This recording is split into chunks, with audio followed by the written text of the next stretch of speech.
मुख्तसर बात करूंगा। सबसे पहले तो सलमान साहब, आपने कुछ नारे लगाए, उम्मीद करता हूं आपको नंगा नहीं किया जाएगा।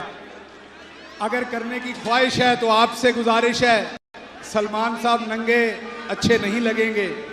अली नवाज अवान ज़रा बेहतर जसामत रखते हैं, हमारी तरफ से वो पेशे खिदमत हैं, आप उन्हें नंगा कर सकते हैं, क्योंकि शौक़ तो आपने पूरा करना है। शहर सलामत है, आपका शौक़ सलामत रहे। दूसरा पूछना था, आपने बयान दिया कि अब आपने सियासत से किनारा कशी कर ली है, तो हजूर मैं और आजम सवाती साहब शलवार पहन लें या भी नीचे ही रखनी है?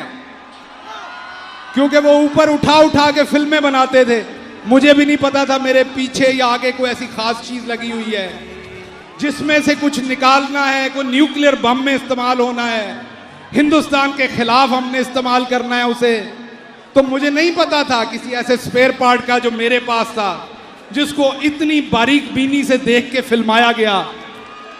तो अगर अभी ख्वाहिश बाकी है तो अभी काफी सारी क़यादत बाकी है। इमरान इस्माइल साहब बैठे हुए हैं, तो अभी काफी क़यादत बाकी है। आपने शौक़ फरमाना है अगर आपने बताना है।